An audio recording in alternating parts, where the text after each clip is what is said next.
સમાચારમાં વાત કરીએ તો સુરતથી સમાચાર સામે આવી રહ્યા છે। સુરતથી સમાચાર પ્રાપ્ત થયા છે। ફૂડ વિભાગની કાર્યવાહી સામે આવી છે। એપીએમસી ફ્રૂટ માર્કેટમાં ફૂડ વિભાગની તપાસ, જેમાં ફૂડ વિભાગ દ્વારા તપાસ કરવામાં આવી। કેરીનો જથ્થો ચેક કરવામાં આવ્યો તો કાર્બોઇટથી કેરી પકવાઈ છે કે કેમ તેની પણ તપાસ કરવામાં આવી। સુરત એપીએમસી ફ્રૂટ માર્કેટમાં સર્ચ ઓપરેશન હાથ ધરવામાં આવ્યું। તો કેરીના જથ્થામાંથી કાર્બાઇડના પેકેટ મળી આવ્યા છે। તો સુરત ફૂડ વિભાગની આ કાર્યવાહી જોવા મળી। એપીએમસી ફ્રૂટ માર્કેટમાં ફૂડ વિભાગની તપાસ, કેરીનો જથ્થો ચેક કરવામાં આવ્યો। સમગ્ર મામલે તપાસ હાથ ધરવામાં આવી છે, કાર્યવાહી હાથ ધરવામાં આવી।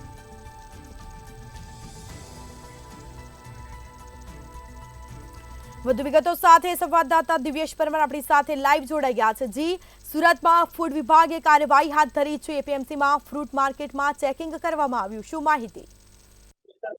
ચોક્કસથી જે પ્રકારે વાત કરવામાં આવે તો જે સુરત એપીએમસી માર્કેટ જે છે ફ્રૂટ માર્કેટ, અને ફ્રૂટ માર્કેટમાં કેરીની સિઝન આવી છે અને કેરીની સિઝન આવતાની સાથે જ સુરત જે ફૂડ વિભાગ છે તે સક્રિય થયું છે। જોઈ શકાય છે જે પ્રકારે અહીંયા જે ફૂડ વિભાગ જે છે તે કામગીરી કરી રહ્યું છે અને ખાસ કરીને આ સમગ્ર જે કેરીનો જે જથ્થો છે તે જથ્થાની અંદર કોઈ પણ કાર્બાઇડ ની વસ્તુ છે કે કેમ તે તમામ વસ્તુઓ જે છે તે તપાસવામાં આવી રહી છે। ખાસ કરીને જે પ્રકારે આ કેરીઓ જે છે તેમાં કાર્બાઇડ થી પકાવવામાં આવતી હોવાની પણ અનેકો ઘટના જે છે તે બનતી હોય છે, ત્યારે સ્પષ્ટ કહી શકાય કે જે ફૂડ વિભાગ છે તેમની કામગીરી જે છે તે કરવામાં આવી રહી છે। ખાસ કરીને આ એપીએમસી માર્કેટમાંથી જેટલા લોકો છે તેમની સામે દંડાત્મક કાર્યવાહી પણ કરવામાં આવી રહી છે। એટલે સ્પષ્ટ કહી શકાય કે જે પ્રકારની કાર્યવાહી છે તેને લઈને સુરત ફૂડ વિભાગ જે છે તે સાબદું થયું। આપણી સાથે જે કહી શકાય કે ફૂડ વિભાગના ઓફિસર તેમની સાથે વાત કરી। સાહેબ, જે પ્રકારની કામગીરી કરવામાં આવી રહી છે, કઈ રીતે આખી માર્કેટમાં સર્ચ?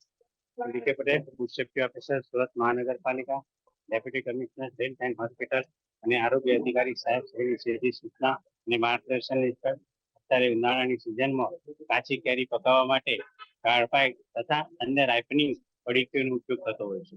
તો આજે ફૂડ વિભાગની ટીમ તથા આરોગ્યનો સ્ટાફ સાથે મળી મહાત્મા ફૂડ માર્કેટ રિંગ રોડ આવેલ છે ત્યાં આગળ ચેકિંગ હાથ ધરવામાં આવેલ છે અને જે સંસ્થાઓ પાસે કાર્બાઇડ મળી આવશે તેઓનો સ્થળ ઉપર નાશ કરવાની કામગીરી ચાલે છે તથા નોટિસ આપી અને આરોગ્યના સ્ટાફ દ્વારા વહીવટી ખર્ચ વસૂલવાની કામગીરી પણ ચાલે છે તથા સંસ્થાઓમાંથી સડી ગયેલા ફ્રૂટ વગેરેનો સ્થળ ઉપર નાશ કરવામાં।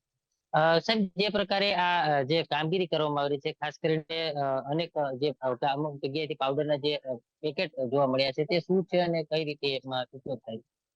અત્યારે કાર્બાઇડ જે પહેલા પકાવવામાં આવતું હતું તે અત્યારે હાલ એવા કોઈ પડીકા મળી આવે નથી, પરંતુ જે રાઇપનિંગ ઇથિલિન રાઇપનિંગના પડીકા મળી આવે છે તે કેપેસિટી અપ્રૂવ છે। ચોક્કસથી તો જે પ્રકારની કામગીરી છે તે કરવામાં આવી રહી છે અને જે સુરત એપીએમસી માં જે પ્રકારની આ કામગીરી જે છે તે થઈ છે તેને લઈને ક્યાંક ને ક્યાંક જો કોઈ પણ આમાં જવાબદાર વ્યક્તિ જે છે તે મળશે તો તેમની સામે જે દંડાત્મક કાર્યવાહી છે તે પણ કરવામાં આવશે। અને ખાસ કરીને સુરત એપીએમસી માં જે પ્રકારની આ કામગીરી શરૂ કરવામાં આવી છે તેને લઈને શહેરભરની જે ફ્રૂટ માર્કેટ છે ત્યાં ફફડાટ જોવા મળે છે, કારણ કે જે કેરીની સિઝન આવી છે અને આ કેરીની સિઝનમાં ક્યાંક ને ક્યાંક જે પ્રકારે કાર્બાઇડથી કેરી પકવાતી હોય છે તે લોકોના સ્વાસ્થ્ય સાથે સીધા જોખમી સાબિત થાય છે અને લોકોના સ્વાસ્થ્ય સાથે સીધા ચેડા થતા હોય છે। તેને જ લઈને ફૂડ વિભાગ જે છે તે સાબદું થયું છે ને માર્કેટમાં રહેલી જે તમામ દુકાનો છે તે સર્ચ હાથ ધરવામાં આવ્યું છે અને સર્ચ દરમિયાન જો કોઈ પણ હાનિકારક જે પેકેટ મળે તો કોઈ પણ પ્રકારની કામગીરી કરવામાં આવે છે અને સાથે સાથે દંડાત્મક કાર્યવાહી જે છે તે પણ કરવામાં આવી રહી છે। જી, હાલ કોઈ વેપારી સામે કાર્યવાહી કરવામાં આવી છે કે કેમ?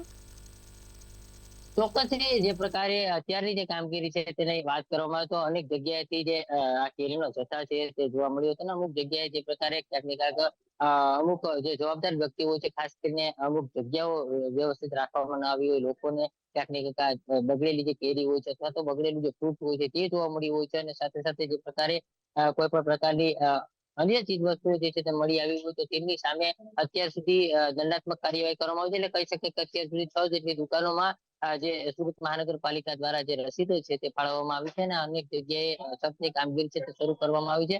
ખાસ કરીને આ તમામ જગ્યાએ દુકાનોમાં જો કોઈ પણ પ્રકારની ઢીલાશ અથવા તો કામગીરીમાં યોગ્ય વસ્તુઓ નહીં દેખાતી તેની સામે પણ દંડાત્મક કાર્યવાહી છે તે કરવામાં આવશે। અને આમ શહેરની જે તમામ ફ્રૂટ માર્કેટો આવેલી છે તે કેરીની સિઝન આવી છે અને તમામ જગ્યાએ રહેલી જે કેરી છે તે લોકો માટે ખાવા લાયક છે કે કેમ, તે તમામ બાબતોની ચકાસણી છે તે ફૂડ વિભાગ કરી રહ્યું છે. જી આ તમામ જાણકારી આપવા બદલ આપનો આભાર. તો સુરતમાં ફૂડ વિભાગની કાર્યવાહી, એપીએમસી ફ્રૂટ માર્કેટમાં ફૂડ વિભાગની તપાસ, કેરીનો જથ્થો ચેક કરવામાં આવ્યો છે અને જે બાદ કોઈ શંકાસ્પદ વસ્તુ પકડાશે તો કાર્યવાહી પણ હાથ ધરાશે. કાર્બાઇટથી કેરી પકવાય છે કે કેમ તેની પણ તપાસ કરવામાં આવી. સુરત એપીએમસીમાં ફ્રૂટ માર્કેટમાં સર્ચ ઓપરેશન ફૂડ વિભાગ દ્વારા હાથ ધરવામાં આવ્યું છે. તો કેરીના જથ્થામાંથી કાર્બાઇડના પેકેટ મળી આવ્યા છે. સમગ્ર મામલે કહી શકાય કે વેપારી સામે પણ દંડાત્મક કાર્યવાહી કરાશે. તો તપાસ પણ હાથ ધરાઈ છે, કાર્યવાહી પણ હાથ ધરાશે. સુરતમાં ફૂડ વિભાગની કાર્યવાહી જોવા મળી, સર્ચ ઓપરેશન હાથ ધર્યું. સુરત એપીએમસીમાં ફ્રૂટ માર્કેટમાં સર્ચ ઓપરેશન હાથ ધરાયું છે. કેરીનો જથ્થો ચેક કરવામાં આવ્યો છે.